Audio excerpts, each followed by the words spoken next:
I need a loving mother for my sons, and you need shelter the rich Duke proposed to the poor teacher. Everyone in Bristol thought the Duke of Ashbourne was heartless, but they didn't see him trembling as he looked at his motherless sons. Clara Vance was scrubbing soot off a desk when the schoolhouse doors flew open with such force they banged against the stone walls. Rain blew in on a gust of November wind, bringing with it the smell of wet wool and expensive cologne, and something else, desperation. The Duke of Ashbourne stood in the doorway. Clara knew him by reputation, of course. Everyone in Bristol knew the Duke wealthy beyond measure, recently widowed, raising 2 young sons in splendid isolation. She'd never seen him in person, had never expected to. Dukes didn't visit village schoolhouses where poor women taught farmers' children their letters. But here he was, disheveled in a way that suggested he'd dressed hastily. His cravat was crooked, his dark hair windswept, and his boots were muddy details that would scandalize the society pages if anyone else had witnessed them. He wasn't alone. 2 small boys stood behind him, perhaps 7 and 5, with the same dark hair and gray eyes as their father. Both had tear-streaked faces, and that particular stillness of children who'd cried themselves silent. Miss Vance. The Duke's voice was cultured, aristocratic, and utterly exhausted. I need to speak with you, privately. Clara set down her cleaning rag, very aware of her ink-stained fingers and the plain wool dress she wore. Your Grace. I'm afraid the schoolhouse doesn't offer much privacy, but the children have gone home for the day. The Duke stepped inside, his spurs clicking against the wooden floor. The sound was incongruous in this humble space, a reminder of the vast gulf between their stations. I'll be direct, he said, pulling a folded document from inside his coat. I'm here to offer you a position, not as a teacher, as my wife. Hello, lovely. If you're enjoying this tale of hidden beauty and unexpected love, I'd be so grateful for a like or subscribe. It helps me bring you more stories where pain shatters and true character shines through. And if you'd like, tell me in the comments where you're watching from. I read every note, and your presence makes these stories come alive. Clara stared at him, certain she'd misheard. I beg your pardon? A marriage of convenience. The Duke gestured to his sons, who stood by the door looking lost and small. My sons need a mother. You, from what I understand, need shelter and security. I'm proposing a business arrangement that benefits both parties. The words should have been insulting, reducing marriage to a transaction, treating her like a governess to be hired. But Clara heard something beneath the formal language. Exhaustion. Grief. A man at the end of his rope, doing what he thought he must. Your Grace, I don't understand. Surely there are women of your own station who want my title and my fortune. The Duke's jaw tightened. Who look at my sons and see obstacles to their own children's inheritance. Who smile at me while calculating how quickly they can ship the boys off to boarding school and forget they exist. He moved closer, and Clara could see the shadows under his eyes, the lines of strain around his mouth. This was a man who hadn't slept properly in months. I've interviewed 20 governesses, he continued. Every single one was either terrified of the children or trying to seduce me for my title. Then my steward mentioned you, the village school teacher who stayed late every evening to tutor students who couldn't afford proper education, who reportedly uses her own meager salary to buy books for children whose parents can't provide them. Your steward is very thorough, Clara said faintly. I pay him to be. The Duke held out the document. This is a contract, marriage in name, with separate bedchambers and full autonomy over the nursery and household management. In exchange, you'll have shelter, security, and a generous allowance. My sons will have a mother who sees them as children rather than inconveniences. Clara's mind reeled. This was insane. She'd been in Bristol for 3 years, hiding from her past, living in a cramped room above the bakery and spending every penny on her students. The idea of security, Of not worrying about rent or food or whether her past would catch up with her, it was tempting beyond reason. But marriage to a duke? Even a marriage of convenience? I need to think about this, she said. You have until tomorrow morning. The duke's voice was firm but not unkind. My carriage will be at the schoolhouse at 8. If you choose to accept, bring whatever belongings you have. If not, I'll never trouble you again. He started to leave, then turned back. For what it's worth, Miss Vance, I'm not offering you charity. I'm offering you a role that desperately needs filling. My sons are drowning, and I don't know how to save them, but I've watched you with the village children. You do. The Duke left with his silent, tear-stained sons, and Clara stood alone in the empty schoolhouse, holding a marriage contract and trying to remember how to breathe. That night, she lay awake in her cramped room, listening to rain hammer against the roof. The bakery below had long since closed, leaving her in darkness broken only by a single candle. The contract was spread on her small table. She'd read it 3 times, looking for the trap, the hidden clause that would make this dangerous. But it was straightforward. Marriage, separate quarters, generous allowance, full authority over household and children. The Duke even included a clause allowing her to maintain her own bank account unheard of in 1770, when married women's property automatically became their husbands'. Clara thought about her past, about the scandal in London that had forced her to flee, to change her name from Miss Clara Ashford to Clara Vance, to hide in a village where no one knew her face or her family's disgrace. If she married the Duke, that past might resurface. Her secrets could ruin his reputation, damage his sons' futures. But if she didn't marry him, she'd continue living in this room, teaching for pennies, always one disaster away from destitution. And those boys, those silent, grief-stricken little boys who needed someone to see them. Clara made her decision. The Duke's carriage arrived at precisely 8 o'clock. Clara stood outside the schoolhouse with her single trunk, everything she owned fit in one modest container, and watched the black and gold vehicle roll to a stop. The door opened, and the Duke himself stepped out rather than sending a footman. Miss Vance. He looked almost surprised to see her there. Your Grace. Clara lifted her chin. I accept your proposal.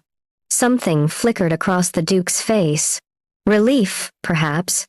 Or maybe just exhaustion finally easing slightly. He helped her into the carriage himself, his gloved hand steady under her elbow. The interior was luxurious beyond anything Clara had experienced. Velvet seats, brass fittings, the lingering scent of leather and the Duke's cologne. She settled across from him, hyper-aware of the space between them, of how his long legs made the carriage feel smaller than it was. We'll marry this afternoon, the Duke said as the carriage began moving. Special license. My solicitor has everything arranged. After the ceremony, we'll proceed directly to Ashbourne Manor. This afternoon? Clara's voice came out higher than intended. That's rather sudden. I see no point in delay. The Duke pulled out papers, the marriage contract, and additional documents. Once we're wed, you'll have immediate authority over the household and the children. My sister-in-law, Lady Margaret, has been managing things since my wife's death, but she— He paused, choosing words carefully. She has different ideas about child-rearing than I prefer. What ideas? How? That children should be seen and not heard. That boys need firm discipline and military precision. That affection is weakness. The Duke's jaw tightened. My sons have been silent for 6 months, Miss Vance. They used to laugh, to play, to be children. Now they're like little ghosts haunting their own home. Clara heard the pain in his voice, saw it in the tension of his shoulders. And you believe I can help them? I believe you see children as people rather than problems to be managed. The Duke held out a pen. If you're still willing, sign here. Clara took the pen, their fingers brushing in the transfer. Even through gloves, the contact was electric. The Duke pulled back quickly, as though he'd felt it too. She signed her name Clara Vance, because Clara Ashford was dead and buried with her past, and became betrothed to a duke in the time it took to write 12 letters. "There's something you should know," Clara said, her conscience demanding honesty. "I'm not who you think I am." The duke's gray eyes fixed on her. "Explain." "Clara Vance isn't my real name. I fled London 3 years ago after a scandal involving my family. I've been hiding here, hoping my past wouldn't find me." She met his gaze steadily. "If we marry, that past might resurface. It could damage your reputation, your son's futures. You deserve to know that before we proceed." The Duke was quiet for a long moment, the carriage swaying gently as it rolled through Bristol's streets. "What was the scandal?" he asked finally. "My father was a gentleman of modest means who gambled away everything. When creditors came, he tried to marry me to a man 3 times my age to settle his debts. I refused and fled instead." Clara kept her voice steady. "By now, I'm probably presumed dead. If I resurface as your Duchess, people will ask questions." "Let them ask." The Duke's voice was firm. "Miss Vance, or Miss Ashford, if that's your true name, I'm not interested in your past. I'm interested in your present ability to help my sons. If scandal comes, we'll face it together. You're very trusting for a man who just met me. I'm very desperate for a man who's watched his children suffer for 6 months." The Duke leaned forward slightly. "Besides, I'm not the paragon of virtue society pretends I am. My marriage was arranged, loveless, and ending in my wife's death from complications of childbirth. I have my own ghosts, Miss Vance. Your past doesn't frighten me." Clara felt something loosen in her chest. "Then I suppose we're well matched. 2 people with secrets, making a practical arrangement." "Exactly." The Duke sat back. "Though I should warn you, Ashbourne Manor is not what you might expect. It's grand, yes, but it's also crumbling. My late wife preferred spending money on London society rather than estate maintenance. You'll have your work cut out for you, making it livable. I'm a village school teacher, Your Grace. I'm accustomed to making do with limited resources. Please, call me Alexander. We're to be married in 3 hours. Formality seems excessive." "Alexander." Clara tested the name, liked how it felt. "And you may call me Clara, Clara." The way he said it, with that aristocratic accent softening around the syllables, made it sound like a different name entirely. "Tell me about your teaching. What made you choose that profession?" They talked for the rest of the journey about education, children, the books they'd read, and the ideas they valued. Clara discovered that Alexander wasn't the cold, heartless Duke society painted him as. He was intelligent, thoughtful, genuinely passionate about his son's well-being, and when he smiled, rare as it was, his entire face transformed. The ceremony was brief, clinical, conducted by a rector who clearly did this often for titled "Gentlemen Needing Quick Marriages." Clara signed her name again, Clara Ashford, this time her real name, because marriage records couldn't be falsified, and became the Duchess of Ashbourne in less time than it took to teach a lesson. Alexander placed a ring on her finger, simple gold because there'd been no time for anything else. His hands were steady, but Clara noticed the tension in his shoulders, the way he held himself with careful control. "You may kiss the bride," the rector said. Alexander hesitated, then leaned in and pressed a chaste kiss to Clara's cheek. His lips were warm, his breath smelling faintly of mint, and Clara felt the contact all the way to her toes. "Thank you," he murmured, too quiet for anyone else to hear. "For taking a chance on this arrangement. On us. Thank you for offering shelter," Clara murmured back. "For seeing me as more than just a poor teacher." They left the church as husband and wife, and Clara tried not to think about how surreal this all was. This morning she'd been a village schoolteacher. Now she was a duchess, sitting beside a duke in his carriage, heading toward a manor and 2 motherless boys who needed her. "Tell me about your sons," she said as they left Bristol behind. "Their names, their personalities, what they love and what frightens them. Alexander's expression softened. Edmund is 7. He's the elder, feels responsible for his younger brother. He used to love books, particularly adventure stories. And Thomas is 5. He's more physical, always climbing things and getting into mischief. Or he was, before. Before their mother died. Yes. Alexander's voice roughened. They found her, you see, in her chambers. She'd hemorrhaged suddenly, and they were there when it happened. Edmund tried to get help, but by the time I arrived, it was too late. They've barely spoken since. Clara's heart ached. And your sister-in-law's response was military discipline? Margaret believes in propriety above all else. That emotions are weakness, and boys must be trained like soldiers. Alexander's jaw tightened. I should have sent her away months ago, but I didn't know what else to do. I'm a duke, Clara. I was raised to manage estates and navigate politics, not to comfort grieving children. You're also their father, Clara said gently. That's the most important thing. I hope you're right. Alexander looked out the window as Ashbourne Manor came into view, a massive stone structure, beautiful but clearly neglected. Because I've been failing at it spectacularly. The carriage rolled up to the entrance, and Clara saw a severe-looking woman waiting on the steps. Gray hair, rigid posture, and an expression that could freeze water. Lady Margaret, Alexander said, his voice turning cold. Let me handle her. Sen. Lady Margaret did not take the news of Alexander's marriage well. You married a schoolteacher? Her voice could have etched glass. Without consulting the family? Without a proper engagement period? Alexander, this is beyond inappropriate. It's scandalous. It's done. Alexander's hand found Clara's elbow, steadying. Clara is my wife and the new Duchess of Ashbourne. She has full authority over the household and the children. You're relieved of your duties, Margaret. You're making a terrible mistake. Margaret's cold eyes swept over Clara's simple dress, her ink-stained fingers, her obvious lower status. This woman is beneath you in every way. She'll ruin the children and destroy your reputation. What she'll do, Alexander said with quiet steel, is show my sons the affection and attention they desperately need.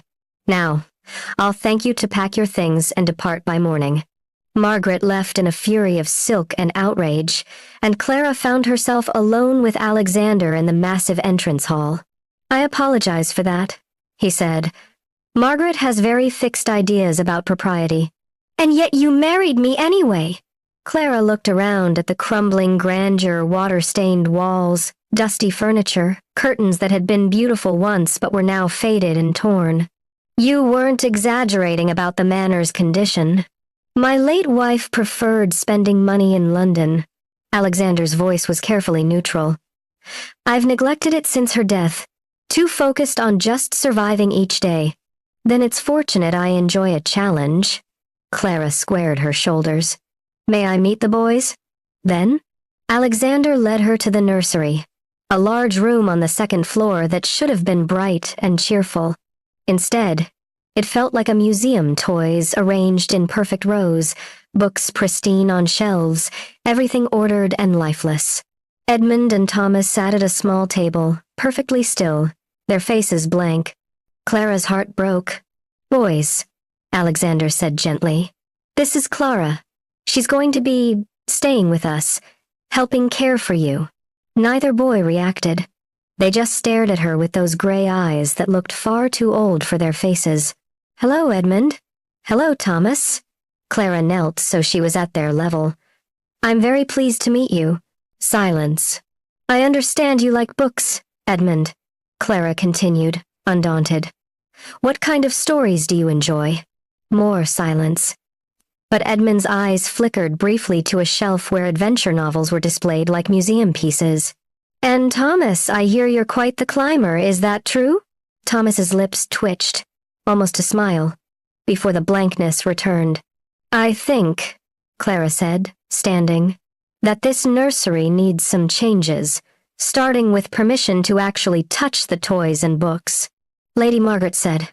Edmund's voice was a whisper. the first words either boy had spoken. "Lady Margaret is gone," Clara said firmly. "And I say toys are meant to be played with, books are meant to be read, and children are meant to make messes and have adventures and be loud when they need to be." For the first time in 6 months, Thomas smiled. Over the following weeks, Clara transformed Ashbourne Manor. She opened curtains, letting light flood rooms that had been dark for too long. She gave the servants permission to laugh and talk instead of moving like silent ghosts. She brought music back to the house, playing the old pianoforte in the drawing room even though it was out of tune. And she worked with the boys. At first, they were hesitant, too trained by Margaret's discipline to believe this freedom was real. But slowly, carefully, Clara drew them out. She read adventure stories to Edmund, using different voices for each character until he laughed despite himself. She took Thomas outside to climb trees, uncaring that it wasn't proper for a duchess to have mud on her skirts. She let them be children again. Alexander watched from a distance at first, as though afraid to hope. But Clara would catch him in doorways, his expression soft as he listened to his son's returning laughter. One afternoon, she found him in his study, staring at papers he wasn't really reading. "They're playing in the garden," she said from the doorway. Actually playing, with sticks as swords and a blanket fort as their castle. Alexander's eyes closed, emotion stark on his face. "Thank you," he whispered. "I didn't think I'd ever hear them laugh again. They just needed permission to be children." Clara moved into the room. "And time. Grief doesn't follow schedules. Neither does gratitude." Alexander stood, crossing to her. "Clara, I know our arrangement is meant to be practical, but I want you to know you've given me back my sons. That's worth more than any marriage contract could stipulate." They stood close enough that Clara could feel his warmth, could see the gold flecks in his gray eyes. The air between them felt charged, heavy with possibility. Then a letter arrived, delivered by a London courier, addressed to the late Clara Ashford. Clara's blood ran cold when Alexander handed it to her. "The late?" he asked quietly. "I told you, I'm presumed dead." Clara stared at the letter like it might bite. "This shouldn't have found me. No one should know where I am." She opened it with shaking hands, and her worst fears materialized on paper. "Miss Ashford? Or should I say, Your Grace. Yes, I know where you are, know what you've done, and I think it's time we discussed the price of my continued silence about your resurrection. I'll be calling on Ashbourne Manor next week. Your devoted cousin, Lord Pemberton." "Who is Lord Pemberton?" Alexander asked, reading over her shoulder. "The man my father tried to force me to marry." Clara's voice shook. "The man I fled London to escape. He's found me, Alexander, and he's going to use my past to destroy everything." Sue. Clara was packing when Alexander found her at midnight. She'd spent the evening after dinner making plans to leave, to disappear before Pemberton could arrive and ruin Alexander's life along with hers. Her trunk was half filled, her hands shaking as she folded the few dresses she'd acquired since becoming Duchess. "What are you doing?" Alexander stood in her doorway, still dressed, as though he hadn't even attempted sleep. "Leaving." Clara didn't look at him, couldn't bear to see disappointment in those gray eyes. "Before Pemberton arrives. Before my past destroys your future and your son's reputations." "Absolutely not." Alexander crossed the room in 3 strides, catching her hands to still their frantic movement.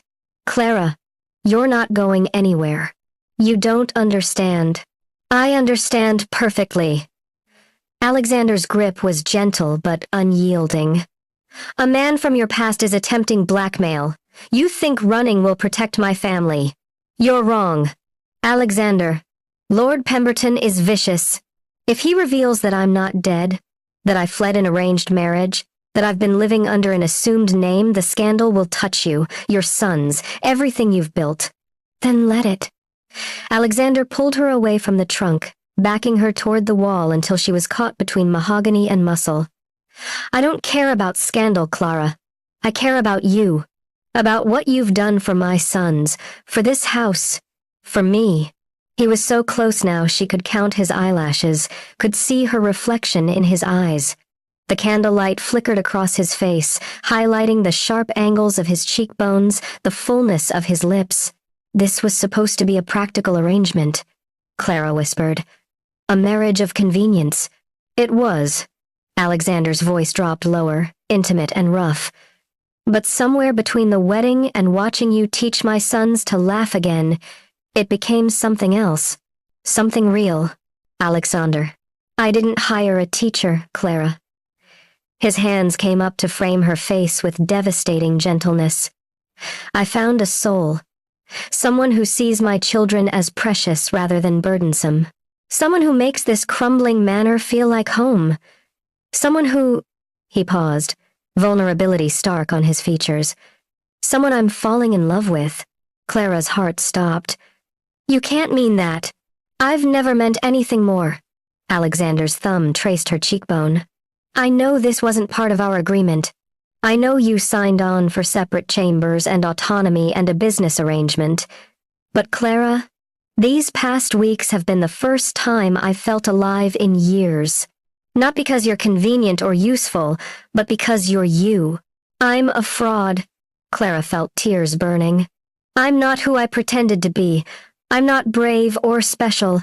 I'm just a woman who ran away from her problems. You're a woman who refused to be sold like property, who chose hardship over subjugation, who spent 3 years helping children in poverty when you could have returned to London and begged your family's forgiveness. Alexander leaned closer, his forehead resting against hers. You're the bravest person I've ever met, Clara.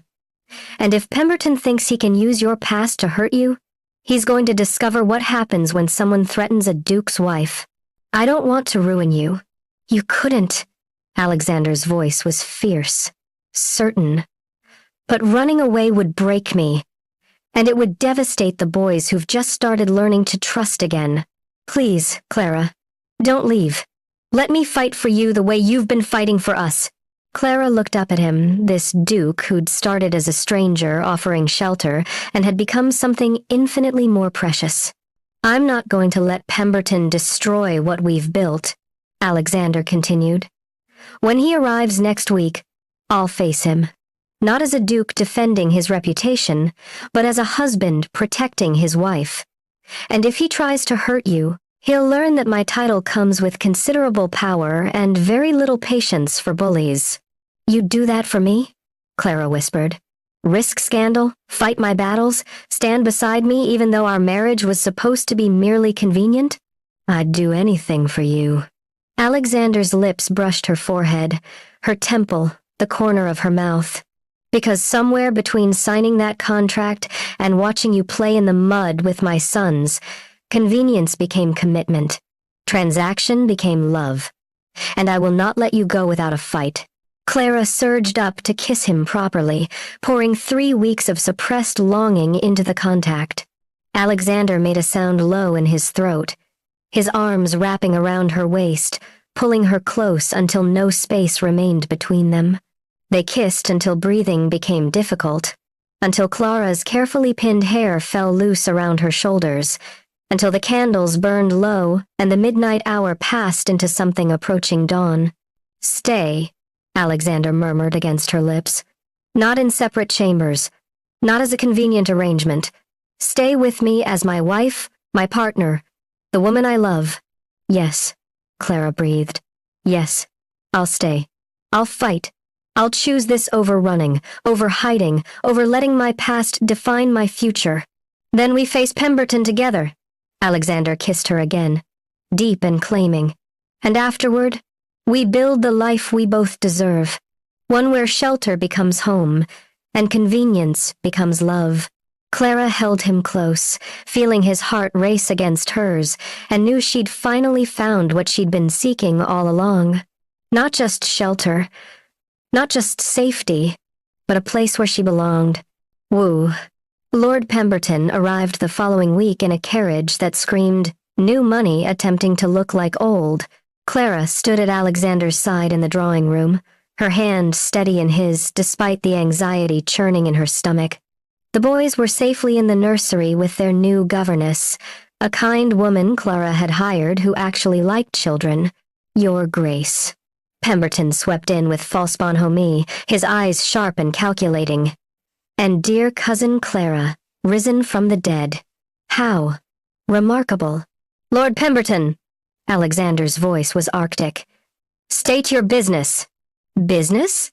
Pemberton's smile was a shark's. I'm simply here to reconnect with family, though I must say, Clara, your father would be devastated to learn you chose marriage to a duke over the match he'd arranged for you. My father tried to sell me to pay his gambling debts, Clara said, her voice steady. I chose freedom over bondage. I'd make the same choice today. Freedom! Pemberton laughed. Is that what you call tricking a duke into marriage? Hiding your identity? I wonder what society would say if they knew the Duchess of Ashbourne is actually a presumed dead runaway. They'd say she's a woman of remarkable courage. Alexander's hand tightened on Clara's, who refused to be treated as property and instead built a life of value and purpose. They'd say she's a fraud. Pemberton's mask slipped, showing the viciousness beneath. And I'm prepared to say exactly that, publicly, unless certain arrangements are made. Let me guess, Alexander said coldly. Financial arrangements?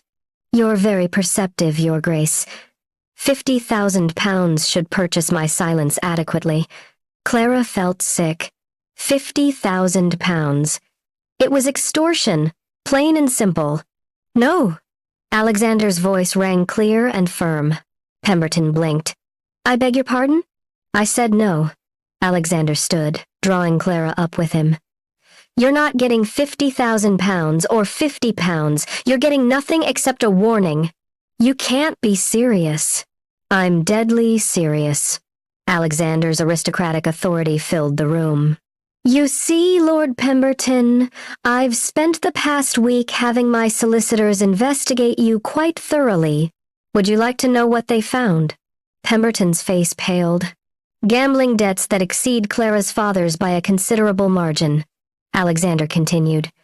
Several breach of promise suits from young ladies you courted, then abandoned. And most interestingly, a marriage 3 years ago to an heiress who died under suspicious circumstances, leaving you her entire fortune. Those are vicious rumors. They're documented facts. Alexander's smile was sharp as a blade. My solicitors are very thorough. So here's what's going to happen. You're going to leave Ashbourne Manor immediately. You're going to forget Clara's location and existence. And if you ever attempt to contact her, threaten her, or spread rumors about her, I will unleash every resource at my disposal to investigate your late wife's untimely death. You're bluffing. Try me. Alexander's voice dropped to something dangerous. I'm the Duke of Ashbourne. I have connections throughout Parliament, the courts, and society, and I will use every single one to destroy you if you threaten my wife again. Pemberton stood frozen, calculation warring with fear on his face. Leave now, Alexander said softly, and we'll forget this meeting occurred. Stay, and I'll ensure you're remembered for all the wrong reasons. Pemberton left in a fury of expensive tailoring and impotent rage. When the doors closed behind him, Clara collapsed into Alexander's arms, shaking with relief and residual fear. Is it over? She whispered. It's over. Alexander held her close. He won't be back. Bullies like Pemberton only attack when they think they're safe from retaliation. The moment they face real consequences, they fold. You investigated him? Prepared all that evidence? The moment you showed me his letter. Alexander pulled back enough to meet her eyes. I told you, Clara. I fight for what's mine. And you're mine, not as property, but as my partner, my love, my wife, in truth. Clara kissed him, pouring gratitude and love and wonder into the contact. That evening, they hosted a small dinner for the local gentry, Alexander's way of publicly declaring his support for Clara and their marriage. The guests were initially curious, some clearly skeptical of this mysterious new duchess, but Alexander put an end to any speculation with a simple declaration. My wife, he said, standing to offer a toast, his hand finding Clara's, is the most remarkable woman I've ever known. She came to Ashbourne Manor as a teacher and became so much more. She's returned laughter to my home, joy to my children, and purpose to my life. Any who question her place here questions me. The room fell silent, the weight of ducal authority making his meaning clear. To the Duchess, someone called finally, raising a glass. To the Duchess, the room echoed. Clara felt tears burn her eyes as Alexander squeezed her hand, as the community accepted her not because of her birth or status, but because their duke had claimed her as worthy. Later, after guests had departed and the boys were asleep, Clara and Alexander stood in the nursery doorway, watching Edmund and Thomas sleep peacefully. They asked if they could call you Mother, Alexander said quietly. This afternoon, while you were dressing for dinner, Edmund wanted my permission first. Clara's breath caught. What did you tell them? That they should ask you themselves. Alexander pulled her close. Because you deserve that choice, Clara. You've earned their love, but it should be freely given, not assumed. The next morning, over breakfast, Edmund looked up from his porridge with serious gray eyes. Clara? Thomas and I were wondering. He paused, gathering courage. Would it be all right if we called you Mother? Not to replace our first mother, but you feel like a mother now. The kind who plays and laughs and makes everything feel safe. Clara knelt beside his chair, pulling both boys into her arms. I would be honored, she whispered, tears streaming freely now. So very honored. Alexander watched his family embrace, and Clara saw him wipe his eyes surreptitiously. That night, as they lay together in their shared chambers no longer separate, no longer pretending this was merely convenient, Alexander traced patterns on Clara's bare shoulder. Tell me something, he murmured. That first day, when I offered you the contract, what made you say yes? Desperation, Clara admitted. Fear of my past catching up. The promise of shelter and security. And now? Alexander's voice held vulnerability. Why are you still here? Clara turned to face him, her hand finding his heart. Because shelter is just a roof, Alexander. But love is the only true home. And I've found that home with you, with our sons, with this beautiful, broken manor we're rebuilding together. Alexander kissed her, softly, reverently. I love you, Clara Ashford Blackwood, Duchess of Ashbourne. Wife, mother, the woman who changed everything. I love you too, Clara murmured. My reluctant duke, who became the most devoted husband, who fought for me, protected me, chose me over reputation and convenience. They held each other as moonlight streamed through the windows, two people who'd started with a contract and built something infinitely more valuable. A marriage of true partnership. A family bound by choice rather than obligation. A home built on love rather than convenience. And in the nursery down the hall, two boys slept peacefully, knowing they were safe, loved, and home. The end. If you believe true love can find you in the most unexpected places, in a contract signed out of desperation, in a manor falling to pieces, in the eyes of two motherless boys who just needed someone to see them, then you understand that the greatest stories aren't about perfection. They're about broken people choosing to heal together. Clara walked into that schoolhouse as a teacher. She left as a duchess, a mother, a wife. Not because a duke offered her shelter, but because she was brave enough to accept it, because she saw past transaction to possibility, because she chose to stay when running would have been easier. What would you have done? Accepted the duke's contract or returned to your safe, small life? Tell us in the comments. And if you believe that love can bloom in the most pragmatic of arrangements, that titles matter less than kindness, that family is made not just by birth but by choice, then subscribe for more stories of the heart. Because